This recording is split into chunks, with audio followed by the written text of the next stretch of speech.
Cara, lesão muscular, assim, dá para evitar com o treinamento, mas não dá para evitar 100%, porque eu costumo dizer assim, se o treinamento está sendo errado, não teria um atleta que teria lesão muscular, seria o time inteiro que estava tendo lesão muscular, né? E na mesmo grupamento muscular. É isso que levanta o alarme, né? O segredo que eu vejo do europeu é a qualidade do alimento e a atividade física fora do exercício físico. Porque a gente, cara, uma sessão de treino gasta 200, 300 calorias. 300 calorias é ridículo. É nada. Pão com atum, você vai ter 300 calorias.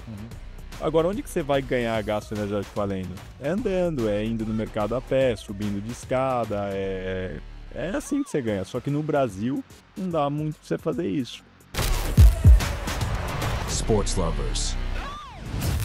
Bem-vindo a mais um episódio da Sports Lovers, a comunidade de quem ama e vive o esporte. Mais uma vez aqui com meu amigo, meu irmão e meu sócio Everton Alemão, que está muito feliz Vai, Corinthians! hoje, que é a maioria aqui, e vai apresentar nosso convidado aí. Hoje nós estamos aqui com o Luiz Polito e é um grande prazer, além de ele estar vestindo o manto sagrado aí do Corinthians, tem uma bela história para contar pra gente de especialistas aí. Bem-vindo, doutor. Obrigado, primeiro parabéns pelo projeto de vocês, muito legal. Obrigado pelo convite, muito honrado de poder estar aqui. Basicamente eu sou profissional de educação física, trabalhei muito tempo com as áreas de preparação física e fisiologia do esforço, do exercício. Fiz pós-graduação nessas áreas, fiz mestrado, doutorado e atualmente faço meu pós-doc na Universidade de Estocolmo e sou coordenador de saúde e performance do Corinthians. E paralelamente tenho duas empresas, né? O Nefet, que é o Núcleo de Excelência em Fisiologia do Exercício e Treinamento, que é uma empresa que forma preparador físico e fisiologista. E a gente fala que a formação nessas duas áreas, né, através de uma pós-graduação em preparação física e em fisiologia, forma que a gente chama de especialista em performance, que é a forma como eu me configurei ao longo da vida. Então, né, eu acabei modelando isso para os alunos. E tem uma empresa de preparação física para tenistas, que é o Tênis Performance, que é uma grande paixão, assim. Você fala assim, qual é o esporte que você mais ama? Não é futebol, não é tênis. Então, assim, sou apaixonado por tênis e esse foi o motivo principal de eu ter começado essa empresa, que hoje, graças a Deus, vai muito bem e tal. E era um nicho que não tinha, né? Não tem preparador físico de tênis no Brasil. Assim, Joga tênis? Joga tênis? Jogar é uma palavra forte, né? Brinco. Eu brinco, empurra a bola lá e... O Thiago fez uma pergunta aqui fora que eu acho que todo mundo quer saber. O que é ser um coordenador de saúde e performance no Corinthians? O que faz? Cara, é uma baita responsabilidade, né? Se a gente pegar o Corinthians, é um dos maiores clubes do Brasil e um dos maiores do mundo, né? Hoje a gente tem um projeto lá, por exemplo, de futsal, o maior projeto do mundo, então desde o sub-7 até o profissional, né? O basquete do Corinthians também disputa os principais campeonatos, né? E o futebol, né? Não precisa nem dizer a importância que tem dentro do clube. E, né, o meu papel lá, acho que coordenador de saúde e performance, coordena a parte de preparação física, fisioterapia, medicina e fisiologia. Então, meu papel é coordenar os fisioterapeutas, preparadores físicos, médicos e fisiologistas. E, obviamente, né, quando eu falo coordenar, não é mandar, não é chefiar, mas é aprender com eles. Acho que eu brinco com eles sob a minha liderança tem 16 profissionais, então eu aprendo com 16 e eles aprendem com 1. Então eu sou muito mais feliz do que eles nesse sentido, né? Então é todo dia. E assim, como são profissionais de autoconhecimento, é uma responsabilidade grande porque eu não posso falar, pode falar a palavra, não posso falar merda pra eles, né, cara? Imagina, o cara perde completamente respeito. Então isso me obriga e às vezes até estudar áreas que originalmente não eram as minhas, né? Por exemplo, a fisioterapia é uma área paralela à minha, bem próxima, mas paralela. Então, né, para poder conversar com eles também é um processo constante de estudo. E eu gosto de estudar, então deu certo. Mas E zelar, né? Acho que as duas coisas principais que um coordenador de saúde e performance faz é otimizar a performance do atleta e cuidar da saúde dele. Porque a gente não pode esquecer que atrás do resultado no placar tem um atleta que busca saúde também, que é até já que você, né, podcast gosta de polêmica, né, que é um mito essa história que o pessoal fala, não, esporte de alto rendimento não é saúde. Cara, eu dou, né, por muito tempo eu dei aula no Albert Einstein também na pós-graduação. Hoje eu só dou aula das minhas pós-graduações, então acabei saindo, mas... E aí eu falava, né, Albert Einstein é uma instituição muito relacionada à saúde, então quem está lá vê o esporte de rendimento como, nossa, você quebra os caras. Mas quem tem mais chance de ter diabetes, o Cristiano Ronaldo ou você que está me ouvindo aí? Assim, então, o esporte de rendimento não é saúde? Eu acho que tem estudos muito legais, muito bem conduzidos, que mostram que o atleta de força, potência e esporte coletivo, ele tem mais longevidade do que alguém que treina recreacionalmente. Ah, mas ele tem dor no joelho, você prefere ter dor no joelho ou morrer de infarto? Então, assim, depende do que você quer. Mas eu não posso dizer que é saúde porque o cara não tem infarto. Mas você também não pode dizer que é doença porque o cara tem dor no joelho, entende? Então, é meio balela isso, o esporte de alto rendimento não é saúde. Os atletas lá são extremamente saudáveis, né? E quando tem dor, uma dor é natural do esporte, mas quando ela extrapola, né, a gente tem todo, né, equipamento lá para poder saber o que está acontecendo. Aí entra a parte da saúde. Aí entra a parte da saúde, não tem como desvencilhar alto rendimento da saúde. Se eu não tenho um atleta saudável, né, por exemplo, tem um atleta que não está bem, que amanhã ia fazer um teste máximo. Ele não vai fazer um teste máximo, porque ele não está bem hoje. Então, como é que eu vou desvencilhar saúde da performance? Não faz sentido isso. Uma suplementação para um atleta diabético é diferente da suplementação para um atleta que não tem diabetes, mas ele vai usar a suplementação da mesma forma, só que de uma forma diferente. Então, não tem como desvencilhar uma coisa da outra. Agora, fugindo do clubismo aí, Corinthians, né? Fala um pouco do Nefet, porque eu achei muito legal, assim, a Sports Lovers. Bom, é uma plataforma que conecta especialistas do esporte com as marcas que querem falar com o esporte, querem se introduzir no mundo da performance, da saúde e do wellness, né?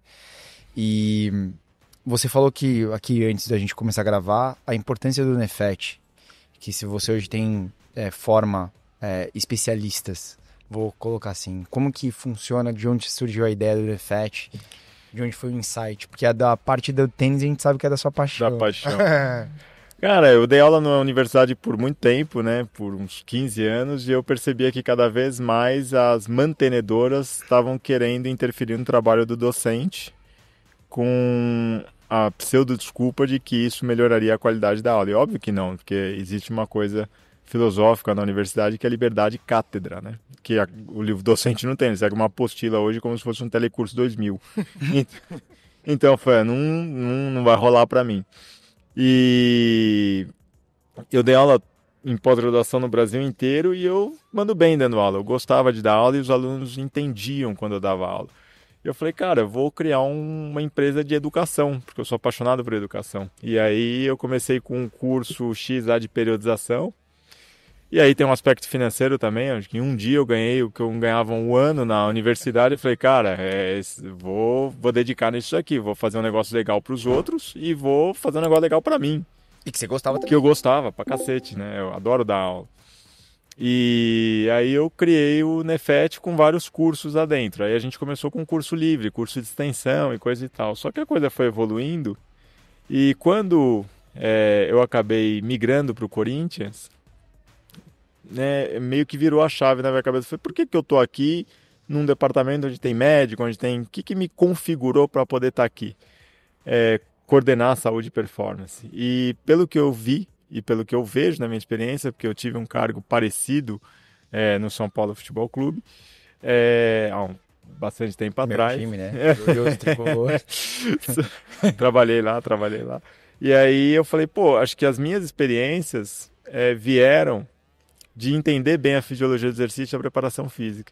Aí eu pensei, se eu criasse uma pós em fisiologia, uma pós em preparação física, mas que de fato fosse uma coisa mais aplicável. Porque, por exemplo, sei lá, você pega uma pós em fisiologia do exercício, o cara tem lá aspectos fisiológicos do cardiopata.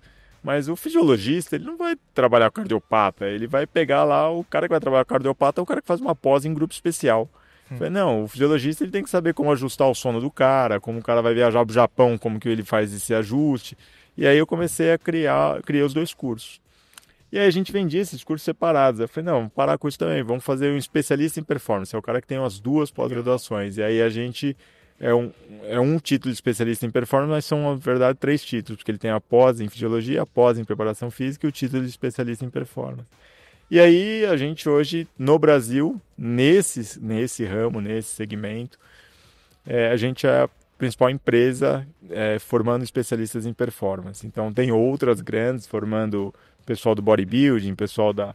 Mas em performance a nossa tem uma notoriedade legal. Falando de performance, eu sou um cara apaixonado por isso, assim, sou alucinado. Qual a diferença de formar profissionais especialistas em performance e especialistas em bodybuilding? Ou Cara, você treina o quê? O que você chama... Eu treino triatlon. Tá. O que você chama de performance? Porque eu tô de um pós-doc, né, cara? Então... Deixa eu ver. Você treina triatlon. Você treinou hoje? Não. Aliás, tem personal, alguma coisa? Tenho. Tá. Como é que você monitora a sua recuperação? 0. Então, essa é a diferença. Então, Zero.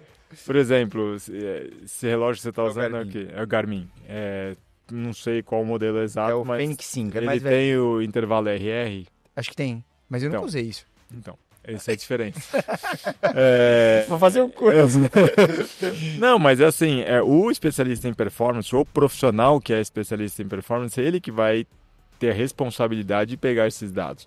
No tênis, que é uma empresa que eu atendo tenista recreacional, o tratamento que o cara tem é exatamente o mesmo que o cara do alto rendimento tem. E ele fica feliz. Sabe por quê? Porque ele fala assim, eu não vou ser o Rafael Nadal. Ele não vai, ele sabe, óbvio que não vai. Teve um Nadal na história. Ele não vai ser, ele não vai passar nem perto do Nadal, mas ele fica feliz de ter, e eu acho que ele tem que ficar mesmo, de ter o mesmo suporte que um atleta de alto rendimento tem, porque a chance de ele alcançar o máximo que ele pode é muito maior dessa forma.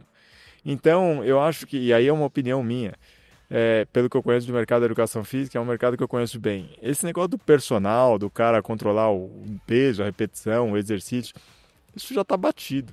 As pessoas querem performance. Quando você faz o triatlon, talvez você não queira ser um atleta olímpico, mas você quer melhorar o seu rendimento. Sim. Então, se eu puder pegar tudo que eu sei do alto rendimento e trazer para você, você vai ficar feliz. Muito. Porque quando eu vou fazer a avaliação, tem uma atleta ITF que disputa mundial e às vezes a gente vai no prédio dela lá fazer umas avaliações. Cara, fica todo mundo olhando, porque nunca ninguém viu aquilo. Eu tô falando num prédio de... numa região muito nobre de São Paulo, onde o personal deve cobrar lá uns 200 pau. Eu falo, pô, cara, aí... Então a gente faz teste de salto, teste com fotocélula, teste com plataforma de força, teste com variabilidade de frequência cardíaca, teste de agilidade... E aí a galera fica olhando e fala, pô, mas o que é isso? Como se fosse uma coisa de outro mundo. E de fato porque isso pro alto rendimento, nem pro alto rendimento é normal. Imagina para quem não é do alto rendimento, mas essa galera adora. Então, assim, um especialista em performance, de certa forma, ele pegaria a sua recuperação de hoje, cruzaria isso com a qualidade de sono, faria um algoritmo de ritmo, de risco e performance. Então... Isso é que é um especialista em performance. Não necessariamente trabalhar com atleta de alto rendimento. Tirar daquele atleta com que você está trabalhando o máximo que ele pode dar, né? Isso, exato. Acho que isso é uma E usar tudo que a gente tem de conhecimento, termografia, variabilidade de frequência cardíaca, avaliação de fadiga através de salto. Cara, hoje tem aplicativo de iPhone que você paga R$30 por ano e você consegue ter uma cacetada de dados do aluno. Mas tinha um professor chamado Jens Bangsbo, ele era do futebol dinamarquês, foi o cara que mais estudou futebol no mundo, dinamarquês, que não é Dinamarca, não é aquelas coisas do futebol, né? Schumacher. É o único que... E o Jens Bangsbo falou, não adianta você ter o dado, você tem que saber o que fazer com o dado que você coleta, que aí é uma outra dificuldade. Legal, né? Que hoje você vê os atletas lá com aquele catapult, aquele negócio. Aquilo é lindo, velocidade, você tá legal, mas quando é que você vai sentar o traseiro na cadeira para ler os dados e começar a prescrever a partir disso? Então aí é que é o problema, né? Que é você saber o que fazer com o dado. Dado qualquer, né? Você pode coletar vários, mas o que eu faço? Hoje sua recuperação está mais baixa, você treina com mais volume ou com menos intensidade? Então, assim, Quando foi o momento que você olhou para esse lado da performance? Você falou que é formado em educação física. Na sua carreira aí você falou, meu, eu não vou ser um personal de academia ou um personal, tipo, que vai dar aula. porra, porque eu odiava, tipo, estudar como que deixa uma pessoa com a bunda em formato de gota. Eu falei, não, isso daí não é pra mim, cara, não vai rolar. Estética, assim, não era a minha praia. Engordei 2 quilos. Tipo, eu via isso do aluno meio que, tá, foda-se, não me encantava aquilo. E aí eu falava, cara, eu tô preocupado com outra coisa, que era a capacidade física, tipo, força, potência. Porra, eu vi os treinos dos caras lá do futebol americano, quando eu tava estudando, eu falava, cara, que da hora, é barra pra cima, é peso pra lá. Eu falava, pô, é isso que eu queria fazer. E aí eu falei, eu até me encaixo no fitness, mas se for um fitness voltado para o esporte. Eu nunca curti aquele papo de, nossa, esse final de semana eu comi uma pizza, que crime. Não, isso daí pra mim, vou falar, puta, papo xoxo, cara. E aí, puta, velho, não é minha... E aí eu meio que me distanciei naturalmente desse tipo de fitness. O fitness voltado para o esporte eu acho fantástico, cara. Quando eu vou lá no parque no final de semana, que eu tenho eu tento treinar 5 vezes por semana e ser ativo 7. Então, domingo, eu gosto de comer minhas coisas lá, então tomar minhas groselhas. Então, no domingo eu tento dar uma caminhada lá no parque perto da minha casa. E, cara, eu vejo a galerinha correndo, a galerinha, eu falo, pô, isso aqui é legal, é um fitness que eu gosto, porque tá voltado, o foco é o esporte, o foco não é o... E aí... Não é se ganhei 1 quilo, perdi 1 quilo, né? Isso daí pra mim, mesmo porque ninguém engorda em um final de semana, né? As pessoas engordam entre o Natal e o Ano Novo, entre o Ano Novo e o Natal, e não entre o Natal e o Ano Novo. Então, assim, foi aí que eu percebi, eu falei, não, esse negócio não é pra mim não, cara. E aí aí eu sempre trabalhei com esporte. E aí, quando eu comecei a levar os conceitos do esporte, de alto rendimento, para as pessoas que treinavam esporte, mas não eram do alto rendimento, eu comecei a ganhar dinheiro também. E aí eu falei, pô, porque ninguém fazia, ninguém sabia fazer isso. E, pô, eu lido com um atleta que, se o rendimento dele não estiver legal, ele perde o salário dele, o filho dele deixa de comer. Então a minha responsabilidade é muito grande, não é se o cara ganhou 1 quilo ou perdeu 1 quilo. E para isso você tem que ter estratégia de comunicação para falar com o cara, você tem que ter o cuidado da saúde, da performance. Eu falei, pô, se eu pegar toda essa habilidade e levar para o cara que só quer treinar para melhorar 30 segundos a corrida dele, pô, eu vou fazer chover. E foi o que aconteceu, eu comecei a ganhar dinheiro com isso também. Então, assim, eu fui na contramão em determinado momento da educação física, todo mundo estava pensando em estética, em coisa e tal.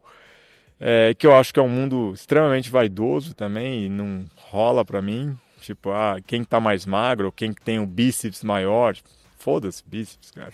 Então é uma coisa que, né, pra mim não...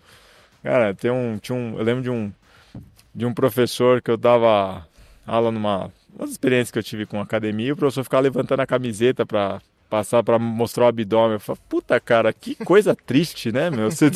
Esse é seu currículo, cara. É triste, né? E aí eu falei, não é a minha praia. Eu fui para a área de desempenho, da performance, que eu acho até mais difícil de trabalhar. E aí eu falo com... E acho que tudo que quando você resolve problemas mais complexos, você ganha mais por isso. Então, assim, eu falo, qualquer um que for pra academia, cara, qualquer merda que fizer na academia, vai acabar ganhando alguma coisa. O cara não fazia porra nenhuma, foi pra academia, começou a fazer, tá ganhando alguma coisa. Vai ficar mais forte, vai emagrecer um pouco. Esse problema não é muito complexo de resolver. Mas quanto mais treinado alguém for, menos treinável esse alguém é. Exatamente. Aí é legal. Aí é da hora.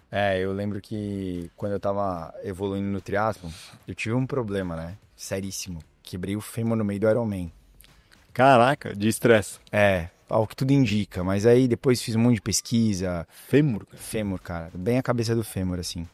Mas até onde... Depois a gente pesquisou onde que era. Eu tomei uma trombada de um carro. Eu achei que não era nada e continuei fazendo o ciclo do Ironman. E teve E aí foi abrindo e abriu bem na... Né, cara? O alemão tava na prova, assim, ele me ajudou a me carregar, inclusive. Abriu e abriu, fiquei com a perna, enfim, mas isso é outro assunto. Mas por que eu tô contando isso? Porque quando eu cheguei, eu ia evoluindo, eu saí de, sei lá, meu pace de 5:30 para 5 muito fácil, de 5:30 para 4:30 também, mas de 4:30 para 4:10, cara, Ferrou, né? vai chegando. Aí era muito... É muito detalhe É pra muito- uma pequena alteração. Exatamente. Isso é da hora. Isso é muito louco. Isso é legal, cara. Muito louco. E o meu treinador, que é um cara muito legal, o Will, cara, ele preveu a minha maratona. Inacreditável, parecia Deus, assim, profeta. Ele falou, colocou lá, falou, você vai terminar em 1h25. 1h25 alguma coisa. Eu terminei em 1h26:16. Que assim. legal, cara. Então era legal, assim. Parabéns pra ele. Obrigado. E aí, assim, entender essa beleza, isso que você falou pra mim foi muito importante. Tipo, saber que o meu treinador tinha esse compromisso de Sim, tentar total. me tirar o melhor. Isso é uma coisa isso muito faz bonita. e é muito detalhe, né? Uma vez eu tava numa das experiências que eu tive com um determinado treinador, o treinador, pô, a gente teve 5 lesões esse ano de lesão muscular. E aí, né, eu comentei com ele, mas as 5 foram grau 1. Então, assim, olha o detalhe, né? Assim, podia ter sido 5 grau 2 pela realidade do esporte hoje, isso seria absolutamente natural. Mas é 5 grau 1. Então, assim, no esporte de alto rendimento, talvez grau 1 seja ok. Agora, pergunta de torcedor, porque essa semana um jogador aí, que eu não vou falar o nome, se lesionou grau 2. Aí a galera no grupo ali ficou, nossa, grau 2. Falei, pessoal, grau 2 tá perto do 1, então vai ser fácil isso aí. Foi essa a minha avaliação, entendeu? Mas, Vamos... o que diferencia os graus Tem de uma lesão? É o tamanho dela.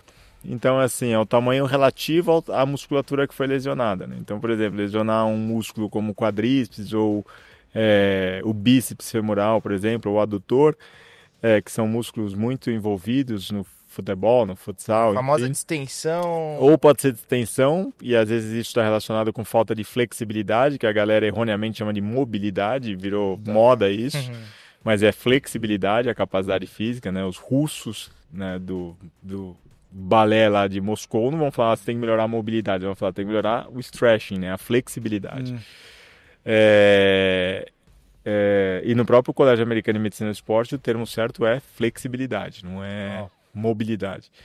E aí, então pode ser a falta de flexibilidade e lesão muscular, cara. Às vezes está acontecendo alguma coisa no organismo do atleta que por mais que a gente controle, a gente não vê. Mas ela é um pouco mais demoradinha. Assim, uma lesão grau 1 vai uns 14 dias, uma lesão grau 2 pode ir a 30, 40 dias, depende aí. Se a gente considerar RTT, RTP, que são esses protocolos que vai preparando o cara para voltar para o campo ou para a quadra. Mas, cara, lesão muscular, assim, dá para evitar com o treinamento, mas não dá para evitar 100%, porque eu costumo dizer assim, se o treinamento está sendo errado, não teria um atleta que teria lesão muscular, seria o time inteiro que estava tendo lesão muscular, né? E na mesmo grupamento muscular. É isso que levanta o alarme, né? Então assim, mas o cara teve lesão muscular, foi falta de treinamento? Pô, então e por que os outros não tiveram? No mesmo músculo. Porque se cada um tem um músculo diferente, então aí nem isso eu posso julgar como sendo um problema da preparação física. Agora, por exemplo, uma vez eu trabalhei numa equipe que os atletas estavam tendo bastante lesão de adutor. E tinham 3, 4. Falei, pô, isso pode ser um sinal vermelho, cara. Tem 3, 4. E aí eu falei pro preparador físico, falei, cara, para de treinar adutor na academia, porque esse cara já treina adutor o tempo todo E aí tem aquela máxima, né? Eu treino na academia que é para não ter lesão na quadra. Mas, ao mesmo tempo, como os caras já tinham uma minutagem muito alta de treino na quadra e não dá para tirar, porque é isso que faz o cara ganhar jogo, de algum lugar tinha que tirar. Eu falei, tira da academia. E aí começou né? E quando você tem muita lesão no mesmo lugar, aí o preparador físico perde emprego, cara. Então tem que tomar cuidado. E aí, mas graças a Deus, naquela situação deu certo, né? A gente fez esse ajuste e melhorou.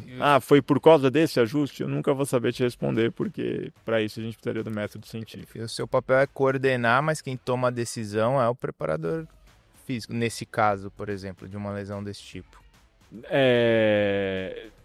Então, assim, essa não foi quando eu era coordenador de saúde e performance, um outro contexto. Mas se isso acontecesse hoje, não, aí a decisão pode ser minha. Nesse sentido, pode. Mas normalmente a gente não chega de uma forma impositiva, né? Então, e mesmo porque eu tenho a felicidade de trabalhar com profissionais que ouvem. Sim. E assim, é uma coisa que eu acho que o sistema hoje ele é muito, para o treinador, para todo mundo, é muito assim, né? Você quer ir por esse caminho? Vai. Eu não concordo. Se amanhã der merda, você assume. Sim. Aí todo mundo fala, não, calma aí, também não é assim. Vamos né? Ninguém assumir o risco, né? É a mesma coisa. Hoje um treinador que não tem um olhar para a ciência, ele não vive no meio do esporte. Porque com a quantidade de mídia que você tem hoje, você fala assim, não, mas eu avisei ele que quis tomar essa decisão. E não que o cara vá fazer isso por uma...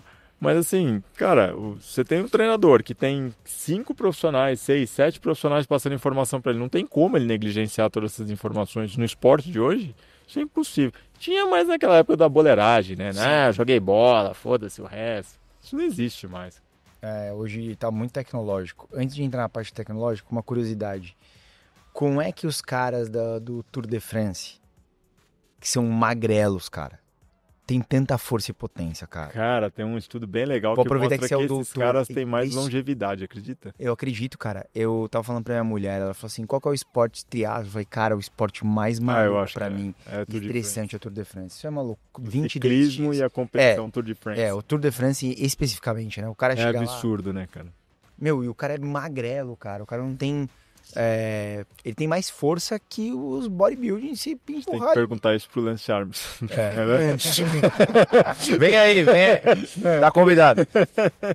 Mas falando... cara, acho que anteontem eu tava num podcast e o cara perguntou assim, qual que é o esporte que mais exige fisicamente? Se eu fosse te responder isso de uma forma de aprendizagem motora, seria o levantamento de peso olímpico e o salto com vara. São os esportes mais complexos E a galera acha que é só ir no box de crossfit que em 2 meses está fazendo LPO, né? Não, demora um tempinho para você aprender a fazer LPO valendo. Né? Você descobrir que não é a barra que sobe, é você que entra embaixo dela. Então, isso não é fácil. Agora, em termos físicos, é sempre o esporte individual. Pode ser o atletismo, a natação, o ciclismo, pode ser o levantamento de peso olímpico. Você não pode dizer, por exemplo, que, sei lá, vamos pegar, né, que a última seleção campeã do mundo, ela tinha o melhor preparo físico de todos. Tinha o melhor preparo técnico, tático, físico, psicológico. Mas você pode dizer que o César Cielo, em um determinado momento da vida dele, ele foi o mais rápido do mundo. Exato. É uma variável só que você está analisando. Velocidade, cara. Dá o tiro e nada. Então, assim, o esporte individual, para mim, ele sempre vai ser... Se você pegar um cara do esporte coletivo e levar para um treino valendo de atletismo, o cara não dura 40 minutos, cara. Por quê? Porque o cara do atletismo, ele tem que treinar a vera. Ele não tem como ele dar migué. Não tem, cara. No coletivo dá. No coletivo tem mais 10 para correr ali, tem mais... Né? E por que os caras colocam o GPS? Falam, seu desgraçado, você não tá correndo. Né? Você entende? E também é uma leitura meio, às vezes, exagerada, porque assim, por mais que a tecnologia seja da hora, é difícil você ter um atleta que não está correndo dentro da margem que a literatura pede. Então, se um atleta de futebol, por exemplo, corre 10 km, você não vai ter um atleta correndo 6. Porque se esse cara está correndo 6, o treinador já viu, não precisa nem do GPS. Ele fala, aquele cara tá morto ali. Ele vai ver. Então, assim, também é uma coisa que o preparador físico tem na cabeça hoje. Só consigo trabalhar se eu tiver tecnologia. Não, você consegue trabalhar se você tiver conhecimento. Tecnologia é um acessório que você pode ter. Agora, com 3 folhas de papel e 2 fitas métricas, eu consigo fazer um puta trabalho, às vezes, melhor do que um cara que tá cheio de tecnologia e não sabe usar aquilo.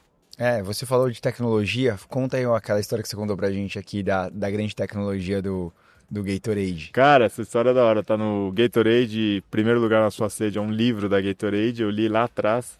E eu contava essa história na graduação, a galera adorava. Tinha um Robert Kay, tinha um time de Gators, né, na Flórida, e lá na Flórida é muito calor. E o Gators, em uma determinada temporada, estava perdendo todos os jogos. e os atletas estavam sofrendo de hipertermia, quando a temperatura corporal está acima de 40 graus Celsius. E aí a Dana Sheares, que era uma diretora lá do Gators, contratou o Robert Cage, que era um médico, nefrologista, salvo engano, para falar assim, dá um jeito nesse negócio aí. Como se ele fosse um fisiologista. E aí o Robert Cage pegou o suor dos caras e analisou o suor. Diferentemente do que as pessoas pensam, não é banana que impede cãibra, né? O potássio não tá nem aí com a cãibra. Cãibra não tem nada a ver com potássio, cara. É sódio e água. Então, sódio, água, glicose e tinha um pouquinho de cloreto e um pouquinho de potássio no suor. E, paralelamente, o Robert Cage tinha um parceiro, Alex Quesada, que foi para a Venezuela num congresso de gastroenterologia. E nesse congresso ele viu que quando você toma a glicose junto com sódio, você absorve mais rápido esses dois nutrientes. E aí, ficou lindo. Se o que o cara mais perde é sódio, glicose e água, e quando eu adiciono os dois juntos ele é absorvido mais rápido, quando eu consumo os dois juntos, vou fazer um suor docinho. E o Robert Cage teve essa sacada, ele fez. Ele tinha dois times, o Gators e o Baby Gators, que era a base do Gators, e na época a Dana Sheares falou, administra para o Baby Gators primeiro, e vê o que vai dar. E aí eles fizeram um jogo entre o Gators e o Baby Gators. Existe uma tendência no esporte coletivo de que o esporte seja definido o placar no segundo período de jogo, onde você tem maior nível de fadiga, e aí diminui tempo de resposta, atenção, habilidade motora e tudo mais. O Baby Gators começava perdendo e virava o jogo, e ele estava tomando esse líquido. E aí, fala, esse negócio funciona, dá pro Gators. Deu o líquido pro Gators, acabou os casos de hipertermia e o Gators foi campeão da Liga Universitária da Flórida. Caraca. E aí a bebida que foi feita pro Gators pelo Robert Cage virou Gatorade. E aí ele vendeu os direitos pra Quaker, acho que por 1 milhão, sei lá, e hoje vale não sei quantos bilhões, né? Então, felicidade é bem relativo. O cara falou, puta, que merda. Mas assim, a Gatorade foi o primeiro case muito legal de sucesso da pesquisa valendo, foi uma pesquisa séria em ciência do esporte, e o Gatorade funciona, e eles criaram uma empresa chamada GSSI, que é Gatorade Sport Science Institute, que é uma empresa, um segmento da Gatorade que só estuda a ciência do esporte. E aí eles desenvolveram uma época aqueles patches que você cola, e ele identifica, tem um processo no esporte, na alta performance, que você sua, um processo de aclimatação seu para controlar a temperatura durante a corrida ou durante o ciclismo, enfim, é você suar pelas regiões que ficam mais expostas no seu organismo, porque aí você consegue evaporar mais o suor, você termorregula melhor. E essas pesquisas feitas com esses patches é que identificaram esse processo na fisiologia do exercício lá na década de 90, primeira década de 2000. Ou seja, os caras continuaram investindo na ciência. Continuaram. A Gatorade é uma empresa, pelo menos, né, muito séria nesse sentido e de fato funciona, né? Agora, ajuda você não ter cãibra, ajuda uma série de parâmetros, mas não por causa do potássio. Com a banana, lá lembra do Guga comendo banana, coisa triste, né? Mas é por causa do sódio e da água, né? Então, o que dá cãibra é sódio, falta de sódio e falta de água. Não tenho dinheiro para comprar Gatorade, pega lá cloreto de sódio, né, o salzinho lá do Montana Grill lá na shopping, pega um salzinho daquele, joga num tangue, mistura com água e toma, virou um soro, virou um Gatorade. Caraca. E você comentou aí das tendências aí, tipo, tecnológicas que na gringa tem aí, que você tem ouvido falar relacionado à performance, né? Tipo, acho que tem algumas coisas. Tem o Colégio Americano de Medicina do Esporte, todo ano ele coloca algumas tendências para o fitness naquele ano. E já faz uns 3, 4 anos que aparecem as tecnologias wearables, né? Que são os relógios, computadores de treino, né? Você tem as roupas hoje que a própria natação acaba utilizando, as roupas que a gente utiliza para correr, que é cada vez mais arejada e facilita a termorregulação. As roupas de ciclismo, enfim, os macaquinhos lá que a galera usa para treinamento de powerlifting, enfim. Então, essa é uma tendência do colégio americano. O próprio anel, né, que tem agora, que controla o sono, controla... Então, você é monitorado 24 horas se você quiser. E o que eu acho que é um desafio é, assim, 2 pontos. Primeiro, entender o quão precisos esses dados são. Né? Eu acho que isso é um desafio porque a gente não dá conta. Por exemplo, Quantos modelos da Amazfit, da Garmin, da Polar existem? Qual é o modelo mais preciso? Se você me perguntar, eu não sei te responder, porque a ciência não comparou o modelo X, Y, Z, ela comparou um daqui com o outro dali. E os outros? Os outros eu não sei. E todo artigo só responde o que o título coloca. Só comparei esses dois. E o resto você se vira. Então, assim, esse é um desafio. O anel funciona lá? Eu acredito que sim, deve ter um parâmetro. Mas qual que é o parâmetro? Qual que é a sensibilidade dele? Esse é o primeiro desafio. O segundo desafio é o que eu faço com essa quantidade de dados.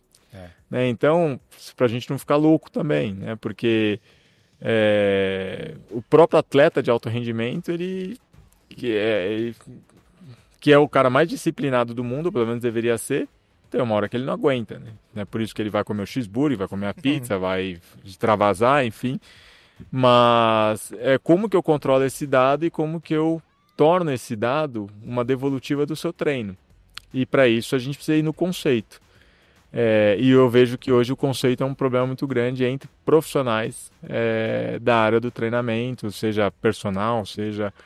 e é uma área que eu atuo há 15 anos formando profissionais, então eu vejo que existe uma minoria desses profissionais que de fato vão estudar valendo a coisa que tem que estudar, né? E eu posso falar isso com bastante propriedade. Mas acho que toda profissão é assim, né? Tem uma minoria. E você falou uma coisa interessante, né? Não adianta nada ter o dado e não saber o que você vai fazer com o dado, porque cada vez mais você vai ter dado, como vai ler o dado?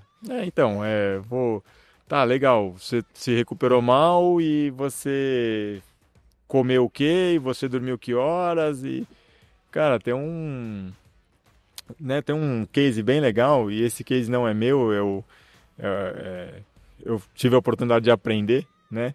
Tinha um atleta X de uma determinada ocasião e esse atleta, há um tempo atrás, acabou acontecendo no São Paulo, quando eu trabalhava lá, e esse atleta teve uma lesão e ia ter uma viagem para outro país, mas ainda na América do Sul.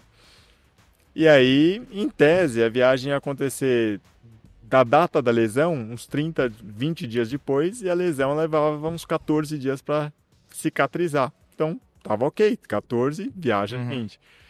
E o médico naquela ocasião falou assim, mas o cara vai viajar para um país onde a culinária é diferente, o cara vai ficar sem dormir, o cara vai ter ajuste de sono, não sei o que, e tudo isso interfere no processo de cicatrização. E fazia muito sentido, cara, aquilo eu aprendi com ele. Então você vê, é uma interpretação do dado. Você fala assim, legal. E esse detalhe no alto rendimento faz diferença. Mas não só no alto rendimento, para mim também faz. Então, eu gosto de correr intervalado. Esse dia eu estava correndo, estava com a dor na canela ali, entre aspas, né? Da canela. Pô, pode ser canelite. Como é que você manuseia a carga? Então, beleza, vou correr, mas eu vou reduzir o volume e vou manter a intensidade. E a mesma coisa que eu faço pro meu atleta, eu fiz para mim, que sou um cozido. Mas tá valendo, eu tenho que usar o dado para mim. Então, eu acho que essa interpretação de dados, às vezes, só que isso requer muito conceito, né? A galera acha que, não, falar que a pessoa tem que treinar, comer bem, dormir bem, isso uma criança de 7 anos é capaz de falar. Não precisa de formação de 4 anos de educação física para isso. O problema é que eu vejo que muitos profissionais de educação física acabam confundindo a informalidade da área com a informalidade intelectual. Caraca. Então, acho que assim, a nossa área é informal. Eu sou o cara que vou vestir shorts, vou vestir camiseta, e tá tudo bem com isso, eu adoro o cronômetro no peito, tá tudo legal. Só que não confunda isso, você ainda é um profissional da área da saúde, deve falar como um profissional da área da saúde, deve se portar como um profissional da área da saúde e deve estudar como um profissional da área da saúde. Não é só porque você carrega mais peso no supino, porque você corre mais forte, que isso te configura um melhor profissional. Ou você tem um abdômen mais trincadinho, que você vai ser um melhor profissional. Isso é uma coisa muito triste na minha área. É interessante isso, porque nunca tinha parado para pensar nisso. Que o personal, o treinador, é um profissional da saúde. Total, cara. Não tem como. Exato. Sei lá. Exatamente. É igual um médico. Não tem como. Nenhum médico me chama por apelido, cara. Quando eu vou lá, falo, ô Luizão, você chegou? Não, cara. Ô, seu Luiz, pode sentar aqui, o que está acontecendo? Sim. Agora, o profissional de educação física, cara, é absurdo, né? Sempre tem um apelido. E assim, como eu falo com eu chamo meus atletas pelo nome, cara. A gente brinca até a página 2, é um trabalho de sério. E eu acho que isso transparece. Existem momentos que você brinca um pouco mais, mas eu acho que você tem que ter mais seriedade na educação física. É triste, né? Mas eu acho que falta formalidade um pouco, né? Até na presença de palco, entre aspas. Né? Isso que você está falando também, traçando um pouco um paralelo do que é Sports Lovers e que é esse ambiente para conectar com as marcas, os especialistas com as marcas também buscam, de certa forma, também essa presença, esse profissionalismo, porque ela está emprestando a imagem dela para um outro profissional, para esse especialista passar. Então, isso que você está falando, eu também nunca tinha parado para pensar, né? Tipo, nessa questão, minha esposa é médica e então é super formal, né? Tipo, o jaleco, tipo, o crachá. Jaleco limpo, né? Exatamente. Não dá profissional de educação física trabalhar com tênis sujo, né? Exatamente. Fala, cara, mas tem que lavar, você quer usar branco, então você lava. O médico não lava avental. É a mesma coisa, cara. Então, assim, eu tinha às vezes você vai ver, a galera lá tá... na minha empresa lá de tênis, eles não atendem de bermuda, cara. É só calça. Você vai fazer... Então, assim, a bermuda não, pode estar um calor de 40 graus. É calça, cara. Você não tá ali descansando, você tá trabalhando. Se tá calor, não tá calor, você vai usar calça. A camiseta que a gente usa lá é com um logozinho pequenininho. Não vai, né, você não tá... A sua marca ali não é mais importante do que a saúde do seu cliente. Então... algumas coisas que eu acho que fazem, mas eu só fui aprender isso também depois que eu fui estudar marketing, porque eu gosto dessa linha, mas eu acho que faz muito sentido, cara. Você não vai, né? A Apple faz parceria com a Nike por algum motivo, né? Não tem. Por que você foi estudar marketing? Pra ganhar dinheiro, cara. Pra ganhar dinheiro. Eu acho legal ganhar dinheiro, não acho que é crime. E assim, nunca pensei em viver de salário da universidade. E aí eu falei, eu preciso aprender uma coisa que a faculdade não me ensinou. Eu sou muito bom tecnicamente, eu tenho essa ciência. Mas não dá, amanhã se o Corinthians vira para mim e fala, Polito, obrigado, e uma hora isso naturalmente vai acontecer, como qualquer empresa fala para qualquer um, e aí o Corinthians é muito maior do que o Polito, e as empresas normalmente são maiores do que os funcionários, e aí tá tudo bem, e ela tá no direito dela, só que eu tenho que ter uma vida, e eu devo isso a mim, devo isso à minha família, enfim, de ter estudado coisas que me permitam, eu quero ir para Orlando quando eu quiser, eu quero ir para... Isso para mim é liberdade. Liberdade não é eu fazer o que eu quero na hora que eu quero, mas liberdade é eu ter condições de fazer e planejar aquilo que eu quero fazer. Então, eu adoro viajar, né?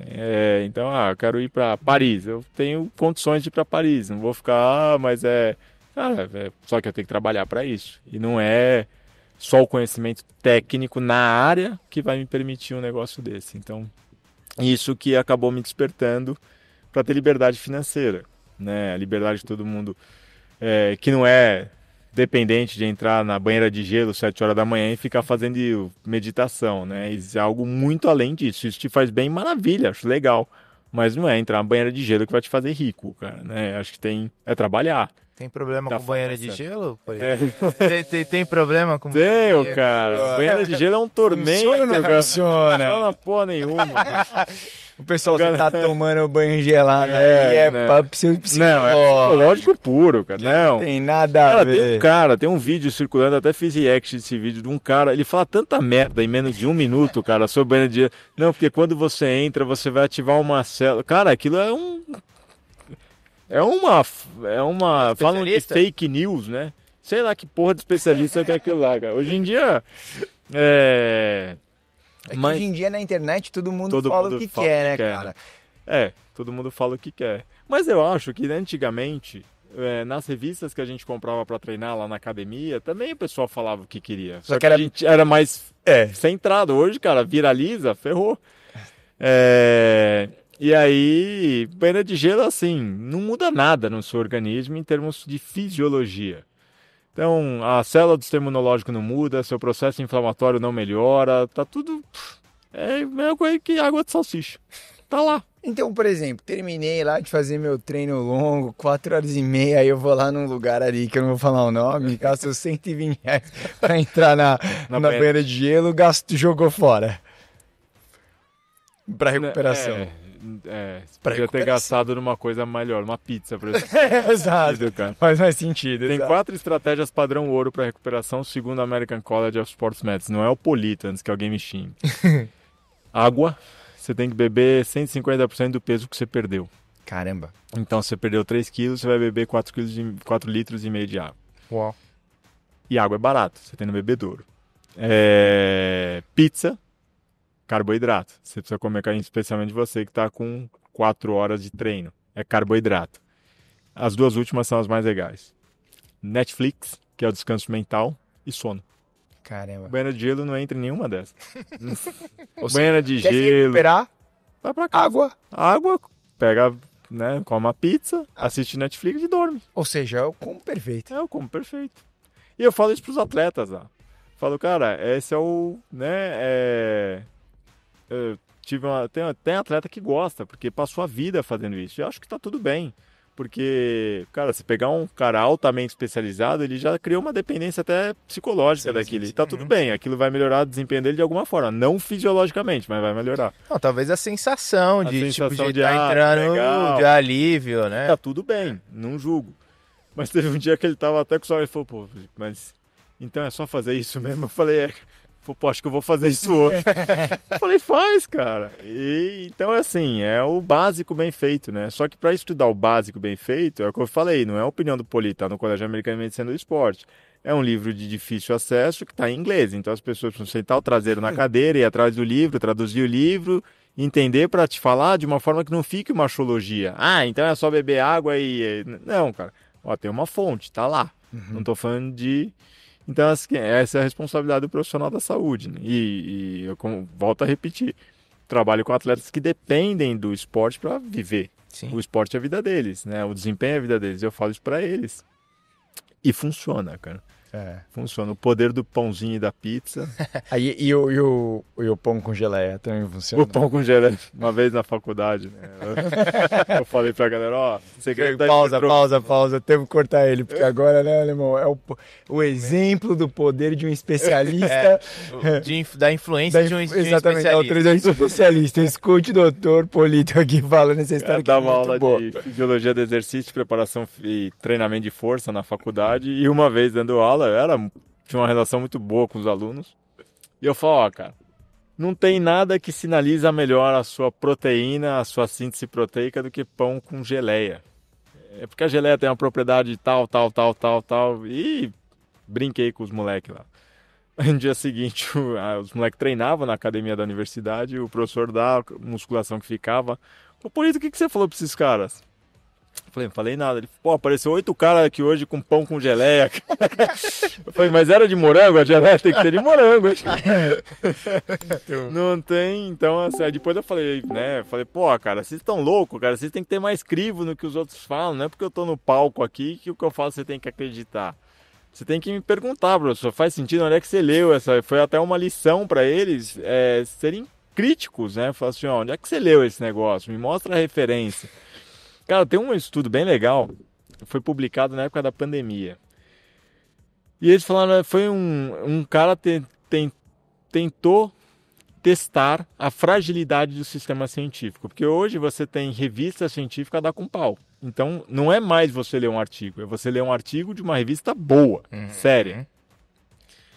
E aí ele colocou lá um título, o Gregory House foi o autor, e ele publicou o artigo dizendo que o Covid veio da mordida do Zubat.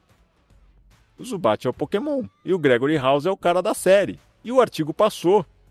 Não acredito, velho. E aí, eu tenho esse artigo. E aí, depois ele falou, ó, cara, o sistema científico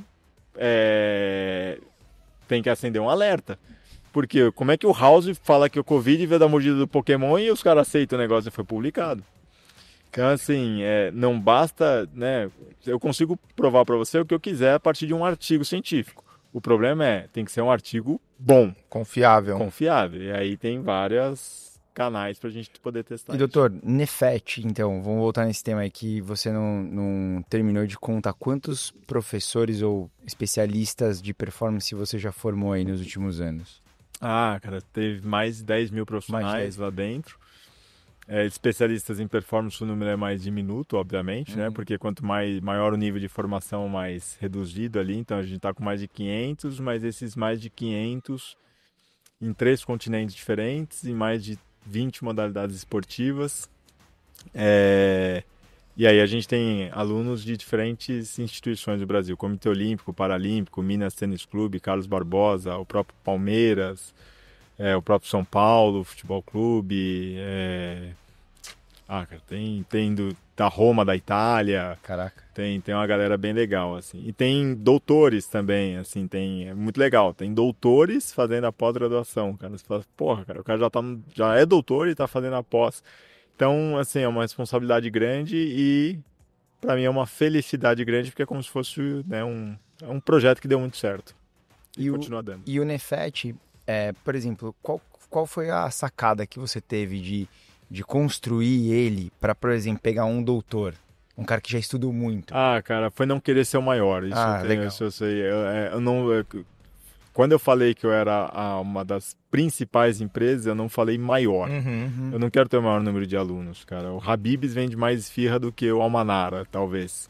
Mas não dá pra você comparar o Almanara com o Habib's. Então, assim, eu não queria ser o maior. Eu não queria, popularizar de uma forma negativa o conhecimento nessas duas áreas que para mim são áreas que me levaram a conhecer grande parte do mundo, o Brasil como um todo, e me deram tudo que eu tenho hoje. Então, assim, educação física não dá dinheiro. Não sei para quem. Para mim, graças a Deus, tudo que eu tenho hoje eu devo à educação física. E eu, vivo bem. Então, assim, eu não quis popularizar de uma forma, não, o importante entra aí, compra o curso e faz aí. E acho que isso... E aí esse posicionamento a gente faz em vídeo de YouTube, faz no Instagram, né? Vocês sabem 10 vezes melhor que eu, que você vai, através da sua comunicação, dirigindo para o público que você quer. Então, quando... até teve uns casos aí que você fala assim, esse, entre aspas, demitiu o aluno. Você fala, não, esse aluno não é daqui, cara. Manda esse cara, devolve o dinheiro desse cara e manda esse cara estudar em outro canto. Então, assim, acho que essa foi a sacada. A gente queria ser algo gourmet na área da performance. E foi uma coisa que a gente conseguiu fazer. Acho que teve um pouco de competência, mas também teve um pouco de sorte, né? Acho que a sorte sempre tá. E de pioneirismo também, eu acho, sim, né? Acho que nessa área de performance, sim. Foi o... E persistência, né? Porque acho que quando todo mundo começou a ir pro fitness, para hipertrofia, para emagrecer, eu continuei na performance. Mas você sabe que agora a onda a galera do fit tá vindo pra performance, né? Eu percebo, pelo menos no meu universo, as pessoas querem mais a performance. Cara, você falou uma coisa interessante. Eu fui dar uma aula em Curitiba esses dias, num curso de bodybuilding, que não é o meu nicho. Embora eu já tenha tido experiências com bodybuilding de participar da preparação de alguns de uma forma bem discreta, mas participei. E aí eu fui lá dar uma aula, tal. E, cara, eu comecei, obviamente, que na aula você traz alguns pontos de performance que você leva para os caras uma visão que você tem. E isso que você falou faz muito sentido. Os caras... É impressionante como a performance encanta, cara. Porque o cara vê um universo que está além do universo, do horizonte que ele está enxergando ali. Que é o universo do detalhe, é o universo, de 0,1 segundos ou de 1 quilo que o cara vai conseguir levantar mais, ou de 30 segundos, 20 segundos que o cara vai conseguir diminuir no pace. Então, me parece que hoje tem esse movimento, né? E eu fico feliz, né? E não é à toa que um monte de CEO, um monte de empreendedor tá focado na performance, porque o alemão é CEO da Sports Lovers, ele é viciado no detalhe, ele vê as coisas, ele sabe o que faz para funcionar. Ele teve umas ideias essa semana aí incrível, ele arruma ali e pá.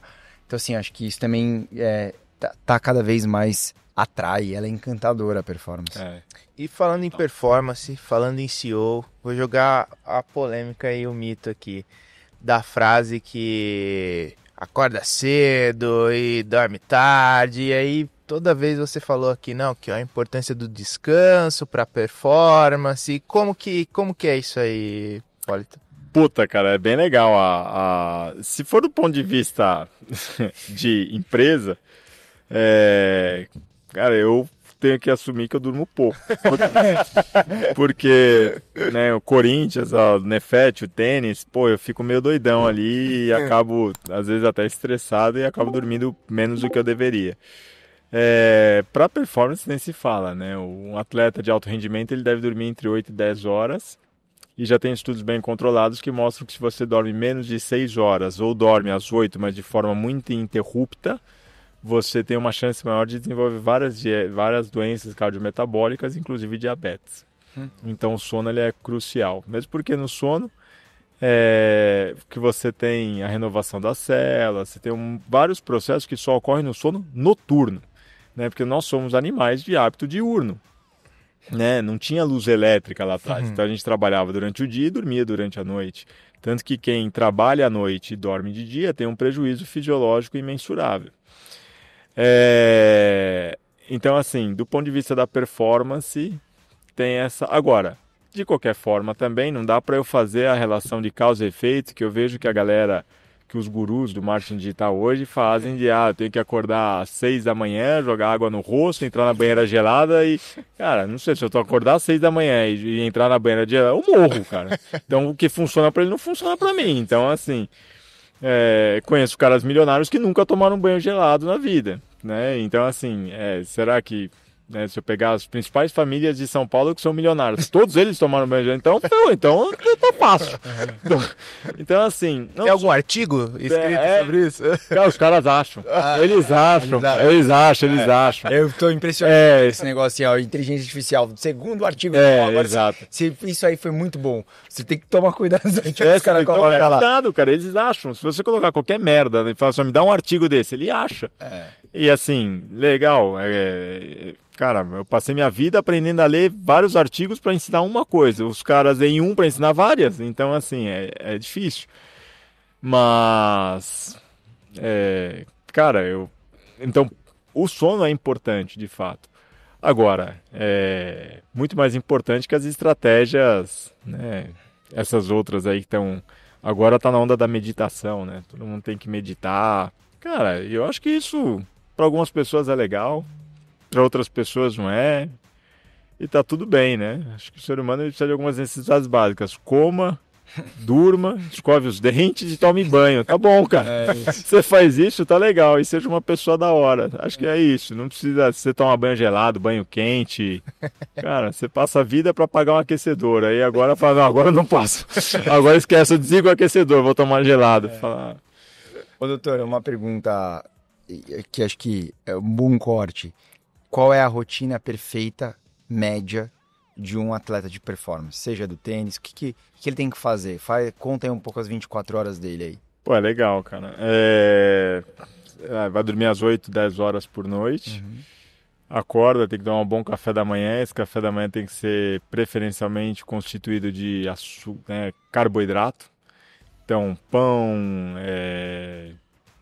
bolo, eu brinco lá com os caras que eu chamo bolo a maltodextrina da vovó, que funciona, os caras vão jogar e falam, come bolo, cara, come bolo, come menos ovo e come mais bolo, você vai jogar. Mas aí tem a proteína também, enfim, depois o cara tem o primeiro período de treino do dia. Normalmente um atleta, hoje existe uma tendência no esporte da gente ter um treino só por dia, porque aí o cara tem mais tempo para dormir e mais tempo para comer e ficar em casa, então a gente sabe que a recuperação também é treino. Mas quando o cara tem 2 sessões de treino por dia, o cara treina lá 1h30 de manhã e meia hora de aquecimento, 1 hora de treino valendo. Depois o cara vai, almoça, dorme, volta para o treino da tarde, se tiver o treino da tarde. Se não tiver o treino da tarde, faz alguma estratégia de recovery que ele goste. E aí pode ser banheira de gelo, pular de paraquedas, fazer o que ele quiser. Quando não tem, o cara só descansa o dia inteiro. À noite janta ali por volta das 7, 8 horas, aí tem a ceia por volta das 10 horas, 10h30 e depois dorme de novo. Então essa é a rotina de um atleta de alta performance. Agora, é óbvio que assim... E a noitada? À noite. Então, à noite. Existe, né? Existe. Cada- Tem gente que Não, gosta. Cara, eu tô escutando ele, eu falo, Uns fiquei clubes assim, aí que tem gente que Caralho, gosta. Gosto. cara, e a galera, isso quebra mesmo, né? Assim, ouvindo você. É lógico. Ele nunca achou nessa rotina aí, noitada, entendeu? Então, Nossa, velho. Não, acontece, né? Mas eu acho que naturalmente não tem como você viver como, né, como uma máquina. Tanto uma máquina que a galera, né, apelidou o Cristiano Ronaldo de máquina, né? Eu vi não lembro quem que era, que falou, pô, vai na casa do Cristiano Ronaldo, é um pé no saco, não tem... Que eu também acho um exagero, né? Quando ele pega lá a Coca-Cola e fala, não, beba água. Cara, não tem nenhum estudo que mostre que você tomar uma Coca-Cola vai prejudicar seu desempenho. Então tem que ser bem sincero. sim. Então, assim, é um pouco apelativo também. Tem um apelativo pro lado X e tem um apelativo pro lado Y. Então, assim, o Cristiano Ronaldo é o Cristiano Ronaldo porque ele não toma Coca. Não, nem a pau, né? Nem a pau. Então, se eu ficar sem tomar Coca, eu viro Cristiano Ronaldo também. Brincadeira, né? Então, Nada assim, é tão simples. nada é tão... Tudo que... Você falou uma coisa que eu falo em aula. Se tá fácil de entender, tá errado. Porque o que tá certo é difícil de entender, cara. O fenômeno é muito complexo. Sim. Então, assim, agora, óbvio, né? O cara teve se o cara tem noites mal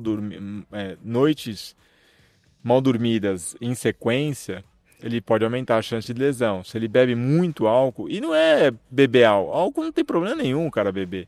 Se você pegar a Organização Mundial da Saúde, ela fala que você pode beber de 2 a 3 unidades de álcool por dia. O europeu bebe álcool todo dia. E é fino. E é fino. Não, Você a pega o maioria. italiano, come massa, bebe álcool e é assim- magro. É. Aí você pega, aí a gente aqui fala, não, hoje é segunda, eu não posso beber cerveja. Chega no final de semana, toma 48 latinhas. Aí fala, aí tá legal. Aí eu entendi, aí é da hora. Tomar uma latinha todo dia tá errado porque o cara é alcoólatra. O cara tomou 48 no final de semana e esse é normal. Cara, a gente tem uma visão um pouco conturbada desse negócio da ingestão alcoólica. Tem países da Europa todo, né? Eu faço pós-doc na Suécia. Cara, terça-feira à tarde você passa, tem uma senhora de 80 anos tomando uma long neck desse tamanho e lendo um livro. Você fala, então ela tem um hábito mais doentio que eu que tomo 35 no final de semana. Não, e é muito louco isso, porque assim, você pega tipo a cultura americana, um bando de gente gorda, né? E Muito problema disso. muito problema de obesidade. E você pega a galera europeia que vive bem, assim, vai, come, bebe e é tudo saudável. E acho que eles têm hábitos, mas a caminhada. Caminhada, é. É o que eu tenho uma foto que eu coloco no slide de aula, foi em Luneburgo, na Alemanha, quando eu fui num congresso. E aí tinha uma senhora, né, eu tava andando, eu adoro andar, e aí tinha uma senhora, tipo, devia ter uns 70, 80 anos na bike, com a compra do mercado, assim. E aí quando eu tava voltando, criancinha de 7, 8 anos, indo pra escola com a mochila a pé. Isso é possível no Brasil? Não. Cara, se minha mãe já faleceu, mas se meu pai pegar a bike e andar na Paulista, ele vai morrer atropelado. Vai. Então, esse é um problema muito grande que a gente tem. Aliás, eu acho muito legal o boom que o ciclismo teve em São Paulo, mas ao mesmo tempo eu acho muito perigoso. Porque se é perigoso para moto, imagina para o ciclista. Sim. A gente não tem estrutura para isso aqui. E eu já conheci vários casos muito tristes, né, nessa linha. Segurança pública, a gente tem em São Paulo para poder, né? Eu moro do lado do mercado, meu pai mora na rua de trás, às vezes eu pego o carro e vou de carro para não ter que voltar à tarde andando. Isso, então, assim, o direito de ir e vir aqui no Brasil está um pouco complicado. Então, o segredo que eu vejo do europeu é a qualidade do alimento e a atividade física fora do exercício físico. Porque a gente, cara, uma sessão de treino gasta 200, 300 calorias. 300 calorias é ridículo. É nada. Pão com atum, você vai ter 300 calorias. Agora, onde que você vai ganhar gasto energético valendo? É andando, é indo no mercado a pé, subindo de escada, é assim que você ganha. Só que no Brasil não dá muito para você fazer isso. Então, a configuração arquitetônica da própria Europa permite isso. Então, e acho que a galera tem mais tempo, né? O europeu vive muito esse negócio do ser, né? Então ele não vai trabalhar, né? Tem um fato curioso na Suécia. Primeira aula que eu assisti começou às 9 e terminou às 9h50. Eu falei, pô, professor, mas já? Ela falou assim, ninguém aprende cansado e com fome. Aí os alunos tomaram café, voltaram 10h15, 11 horas a aula terminou. Eu falei, professor, mas quanto tempo essa galera leva para se formar? Eu falei, eles não precisam se formar, eles precisam aprender. Putz. E aí você vê a diferença de...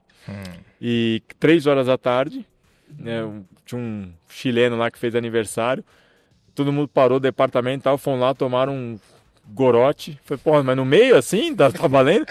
tomaram, aí vai para a padaria, dentro da faculdade, que é uma padaria de graça para os alunos de doutorado e os professores. Aí todo mundo é obrigado a ir para a padaria para conversar, confraternizar, tomar um café. Aqui, cara, você passar meia hora fora da mesa, vagabunda lá, não trabalha, tá vendo que é salário fácil. Então, aqui você precisa trabalhar 10, 12 horas por dia, porque você, né, você paga um imposto do cacete, paga plano de saúde, paga o IP, você paga tudo. Então, 2 vezes. 2 vezes, você paga 2 vezes. Então você vive menos. Lá, os caras não precisam de tudo isso, então eles trabalham menos. E a curiosidade é que se você faz hora extra na Suécia, você ganha menos do que se você não fizesse. Caraca. Porque eles vivem uma filosofia chamada de Lagon, que é equilíbrio entre trabalho, descanso e vida social. Então, assim, um cara desse, naturalmente, ele vai ter uma qualidade de vida melhor, ele vai comer mais vezes ao dia, não vai chegar em casa morrendo de fome e vai comer 3 quilos de... Você pega a configuração de um marmitex aqui no Brasil. Cara, é 1 quilo de arroz, um pedacinho de frango. Não tem como você ter um... Aí você pega um cara de escritório, ele vai engordar. Você pega o cara que tem um trabalho ativo, como um funcionário de obra, por exemplo, ele não vai engordar porque ele trabalha o dia inteiro. Aí você pega um cara de escritório que vai comer um marmitex, cara, em uma semana ele ganha 1 quilo. Ele não tá comendo pizza, ele tá comendo marmitex. Que é mais barato você mandar o arroz do que mandar o frango. Então, tudo é reflexo também da forma como a gente tem a vida aqui no Brasil.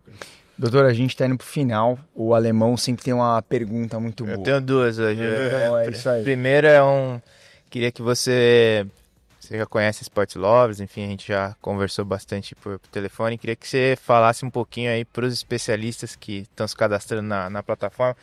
O que você falaria para eles aí que você aprendeu aí nesse tempo de Hipólito aí, quando você virou a chavinha para performance? Dá um recado seu aí para eles. Essa é a primeira coisa. Cara, acho que a coisa mais importante é você saber que você é um profissional da saúde, né? E estudar como um profissional da saúde é muito mais importante que você sabe, né, do que o abdômen trincado, do que o peso que você levanta na academia. Embora isso também tenha uma relação meio que indireta, mas muito menos importante do que o conteúdo e o conhecimento que você leva para as pessoas, que de fato aumenta a sua capacidade de resolver problemas e com isso você consegue ganhar mais dinheiro.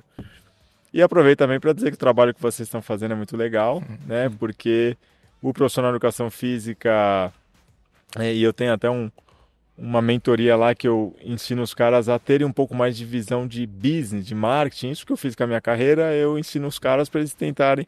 E é impressionante como eles ganham mais dinheiro com isso. É uma técnica.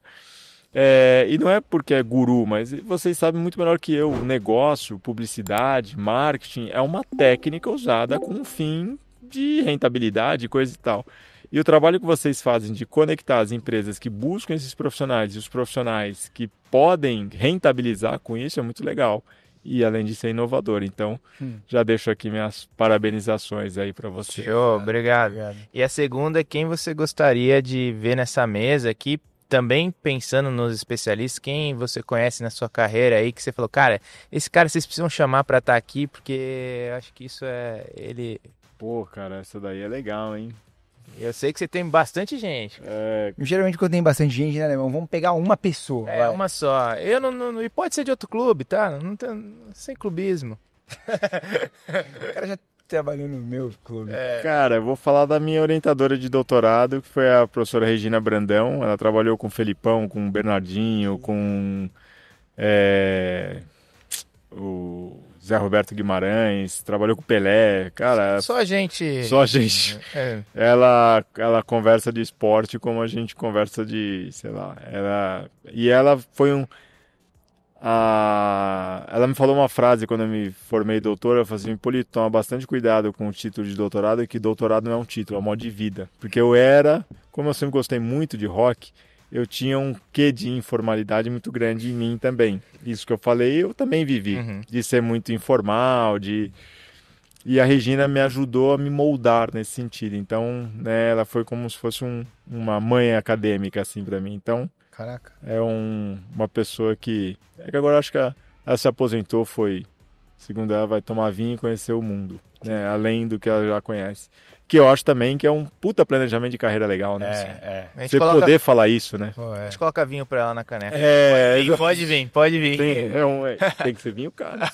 Cara, e aí, pra gente encerrar, fala aí desse livro aí que você trouxe pra gente. Isso aqui tá esgotado na editora, então... Pô, o cara é um fenômeno. O propósito de venda, mas é uma lembrança aí pra vocês. É um livro que eu, inclusive, escrevi com a professora Regina Brandão, na área do futsal.